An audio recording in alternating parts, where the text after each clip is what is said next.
같이 기도함으로 새벽기도 시작하겠습니다. 하나님 아버지 감사합니다. 아버지 앞에 나아가는 이 시간이 하나님의 은혜의 시간, 하나님의 임재를 맛보아 아는 시간, 하나님의 인도하심을 경험하는 시간, 하나님의 위로와 평강을 아는 시간, 하나님이 어떠한 분이신지를 알아가는 하나님의 은혜의 시간 되게 하여 주옵소서. 예수님 이름 받들어 기도합니다. 아멘. 오늘 말씀은 욥기 29장 1절에서 25절입니다. 욥기 29장 1절에서 25절입니다. 욥이 풍자에 이르되 나는 지난 세월과 하나님이 나를 보호하시던 때가 다시 오기를 원하노라. 그때에는 그의 등불이 내 머리에 빛이었고 내가 그의 빛을 힘입어 흑암에서도 걸어 다녔느니라. 내가 원기 왕성하던 날과 같이 지내기를 원하노라. 그때에는 하나님이 내 장막에 기름을 발라 주셨도다. 그때에는 전능자가 아직도 나와 함께 계셨으며 나와 젊은이들이 나를 둘러싸고 있었으며 젖으로 내 발자취를 씻으며 바위가 나를 위하여 기름 시내를 쏟아냈으며 그때는 내가 나가서 성문에 이르기도 하며 내 자리를 거리에 마련하기도 하였느니라. 나를 보고 젊은이들은 숨으며 노인들은 일어나 서며 유지들은 말을 삼가고 손으로 입을 가리며 지도자들은 말소리를 낮추었으니 그들의 혀가 입천장에 붙었느니라.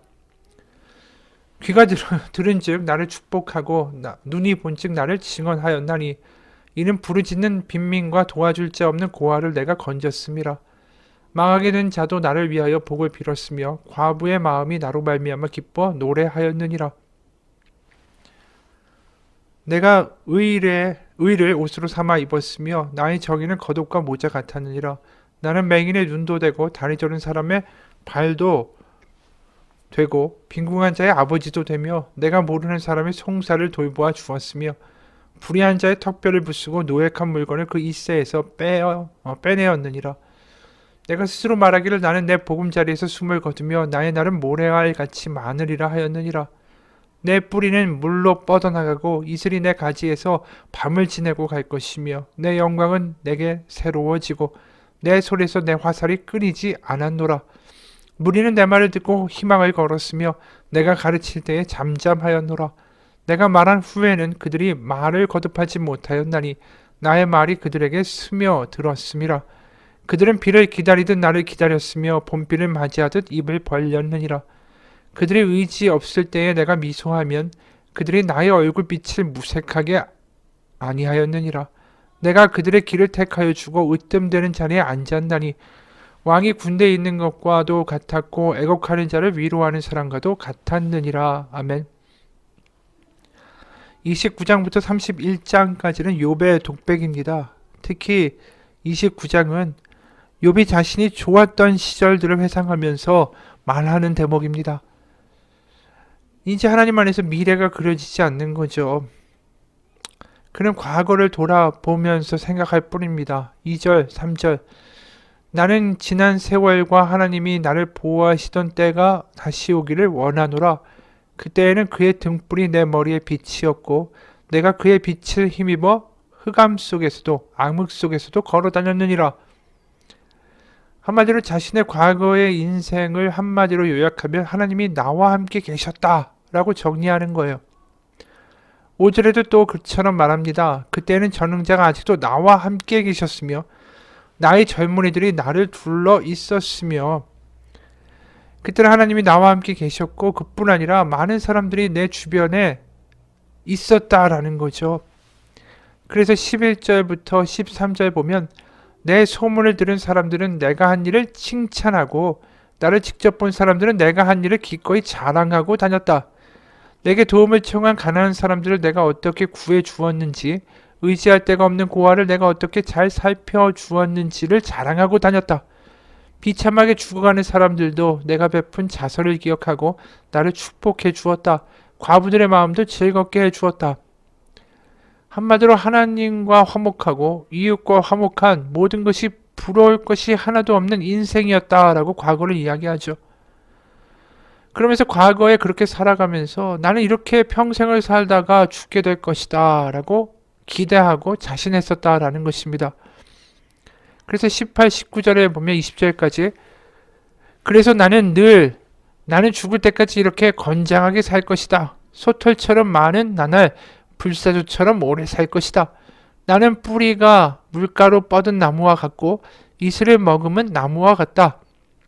사람마다 늘 나를 칭찬하고 내 정력을 쇠하지 않을 것이다 라고 생각하였건만 그런데 다른 아주 완전히 반대의 지금의 삶을 살고 있다라는 거죠. 그래서 25절에 이런 말도 해요. 나는 마치 군대를 거느린 왕처럼 슬퍼하는 사람을 위로해주는 사람처럼 사람들을 돌보고 그들의 갈 길을 정해주곤 하였건만 하나님께 복을 받고 이웃에게 칭송을 받는 그런 인생으로 나의 인생은 마무리될 줄 알았다 라고 말하죠. 이 욥의 이야기를 보면서 그런 생각을 해요. 참 우리가 내일 일을 알 수 없는 존재구나. 그렇게 연약한 게 우리구나. 하지만 욥의 이야기를 보면서 하나님을 믿어도 내일 일에 어떤 일이 벌어질까 두려워하며 전전긍긍하면서 살자는 이야기는 아니다라는 것이죠. 실제로 마태복음 6장 25절부터 34절까지 보면 예수님 분명히 이런 말씀하시죠. 그러므로 내가 너에게 이르노니 마태복음 6장 25절 목숨을 위하여 무엇을 먹을까 무엇을 마실까 몸을 위하여 무엇을 입을까 염려하지 말라. 목숨이 음식보다 중하지 아니하며 몸이 의복보다 중하지 아니하냐. 공중의 새를 보라 심지도 않고 거두지도 않고 창고에 모아들이지도 아니하되 너희 하늘 아버지께서 기르시나니 너는 이것들보다 귀하지 아니하냐. 27절 28절 너희 중에 누가 염려함으로 그 길을 한 자라도 더할 수 있겠느냐. 또 너희가 어찌 의복을 위하여 염려하느냐. 들의 백합화가 어떻게 자라는가 생각하여 보라. 수고도 아니하고 길쌈도 아니하느니라. 그러나 내가 너에게 말하노니 솔로몬의 모든 영광으로도 입은 것이 이 꽃 하나만 같지 못하였느니라. 마태복음 6장 33, 34절 그런즉 너희는 먼저 그의 나라와 그의 의를 구하라. 그리하면 이 모든 것을 너희에게 더하시리라. 그러므로 내일 일을 염려하지 말라. 내일 일은 내일이 염려할 것이요 한날의 괴로움은 그날로 족하니라. 예수님 뭐라고 이야기하세요? 오늘 우리가 사는 삶이 다다. 내일은 어떤 일이 일어날지 알 수가 없다. 그래서 내가 할 일은 오늘을 주님을 의지하고 하나님 아버지께서 다 아신다라는 것을 분명히 믿고 하나님 안에서 살아가는 게 내가 할 수 있는 다다라고 이야기하시는 거죠. 바로 오늘 하루를 내가 하나님의 자녀로 살아가는 삶, 그 삶을 살아가는 것이 중요하다. 그러면 된다라는 거예요. 우리가 비록 내일 일을 알지 못하는 사람이기도 하지만 하나님 안에서 오늘을 살아내는 거 아닌가. 그게 우리 가운데 가장 중요한 초점이 되어야 한다라는 거죠. 이번 과거의 이야기를 하면서 과거를 그리워하는 것으로만 끝나지 않습니다. 과거를 꺼내는 이유는 뭐냐 하면 그래도 지금 고난스러운 이 현재의 삶을 하나님 안에서 하나님의 관점에서 어떻게든 생각해 보고자 하기 때문에 과거에 하나님 안에서 잘 살았던 시간들을 이야기하는 거예요. 그러니까 욥의 신앙이 뛰어나고 어떻게 보면 하나님께 칭찬받는 이유는 뭐냐 하면 그가 어떤 상황에서 어떻게 보면 하나님께 불평하기도 하고 하나님 앞에 미래가 보이지 않는다라고 절망하기도 하지만 그럼에도 불구하고 그가 그 자리에서 벗어나지 않고 자신의 삶을 어떻게든 하나님의 관점에서 하나님의 말씀에서 해석해 보려고 한다라는 거죠. 자신의 고난 가운데 하나님이 안 계시다라고 생각하는 게 아니라 어떻게든 하나님 안에서 그것을 이해해 보려고 하는 머무는 삶이었다라는 것입니다. 그래서 이 욥기 42장에서 하나님이 결국 그를 칭찬하시고 세우시고 회복시키시는데 그의 믿음을 칭찬하신 이유는 그가 불평하지 않았다. 그가 끝까지 거룩했다라는 이야기를 하시는 게 아니라 바로 욥이 끝까지 주님 안에서 자신의 삶을 어떻게든 이해해 보려고 애썼다. 이게 하나님 보시기에 그가 이쁘셨다라는 거예요. 그러니까 우리가 매일매일의 삶을 하나님 안에서 어떻게든 살아가는 그것이 중요한 거죠. 지금 욥도 지금 이 고난의 삶에서 미래가 보이지 않아도 지금 하루를 어떻게든 하나님 안에서 살아보려고 발버둥 치는 거 아닙니까? 우리가 내일 일은 어떤 일이 벌어질지 아무것도 모르지만 하루하루 하나님 안에서 해석하고 바라보고 하나님 안에 거할 수 있다면 그 나머지 모든 것들을 하나님이 알아서 해결하시는 거죠. 우리는 우리의 인생을 그래도 하나님 안에서 바라보고 해석하려고 합니까? 아니면 그냥 해석을 멈추고 나 인생은 불행해. 내 인생은 왜 이럴까? 내 인생은 왜 이렇게 답답할까? 나는 왜 이렇게 벽에만 시달릴까? 자꾸만 내가 만든 해석으로 나의 생각으로 빠져들어가는 것만큼 불행한 길이 없어요. 내가 때론 불평하더라도 하나님 앞에서 이해가 안 간다 하더라도 하나님 안에서 어떻게든 나의 삶을 해석해 보려고 하는 그 시도가 믿음이라는 거죠. 왜냐하면 그렇게 할 때 하나님과 나는 상관 있는 존재가 되기 때문이에요. 어떻게든 잘 되든 안 되든 하나님 안에서 바라보고 하나님 안에서 해석하려고 애쓸 때에 우리의 인생에 궁극적인 답이 나오고, 그렇게 하나님 안에 머물고 하나님 앞에 매달려 있고 불평을 하더라도 하나님 안에 거할 때 하나님은 분명히 우리 가운데 답을 주신다라는 거죠. 그게 하늘의 아버지시다. 예수님이 이야기하는 거예요.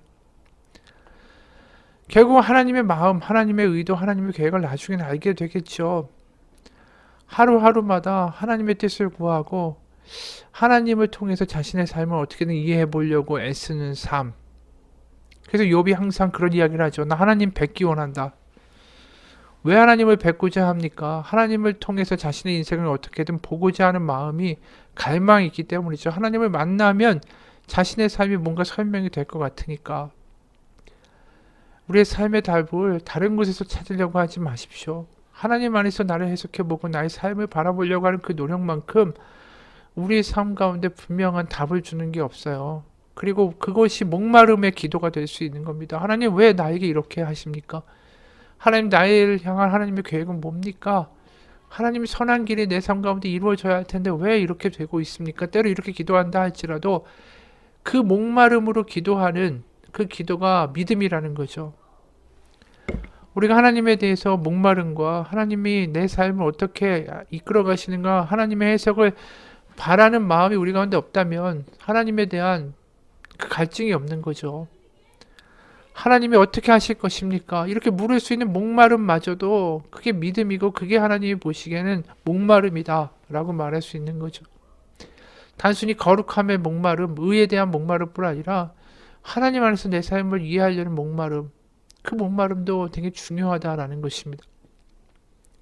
어느 미국 성도분의 이야기예요. 한 번은 휴가 여행 때 나이아가라 폭포를 방문한 적이 있다. 우리가 호텔에 도착했을 때 나는 처음으로 그 폭포를 볼 수 있었다. 나는 창밖을 내다보며 와 감탄했다. 웅장한 광경은 정말 감동적이었다. 다음날 아침 우리는 아침 식사를 끝내고 폭포 근처에 있는 한 공원으로 내려갔다. 우리가 폭포 근처로 다가가자 폭포수가 떨어지면서 산들바람에 날려 만들어내는 물안개가 느껴지고 폭포가 내는 광음은 마치 천둥소리와 같았다. 나는 놀랍다. 연발하지 않을 수 없었다. 그렇게 가까이 가보니 폭포는 밖에서 볼 때보다 훨씬 더 장관이었다. 그런데 나이아가라 폭포를 볼 수 있는 또 다른 방법이 하나 더 있단다. 안개 속의 숙녀라고 불리는 방법이다. 안개 속의 숙녀는 바로 나이아가라 폭포 아래쪽에 있는 강에서 폭포 바로 밑까지 가까이 가는 배의 이름이다. 당신이 안개 속 숙녀호에 승선하면 당신은 비옷과 우산을 제공받는다. 물보라 때문에 흠뻑 젖기 때문이다. 그만큼 폭포에 가까이 가는 것이다. 우리 가운데 어떤 사람은 저 멀리 그저 호텔방 창문을 통해서만 예수님을 바라보고 있다. 적당히 감동되긴 하지만 영향을 받지는 않는다. 어떤 사람은 근처 공원까지만 다가가 예수님을 바라본다. 때로는 그분의 임재의 물안개를 느끼기도 한다. 그러나 우리 가운데 몇몇 사람은 호텔방이나 공원 정도로는 만족하지 못한다. 안개 속의 숙녀호를 타고 그분의 영광과 임재에 흠뻑 젖을 정도로 가까이 다가가기를 열망한다.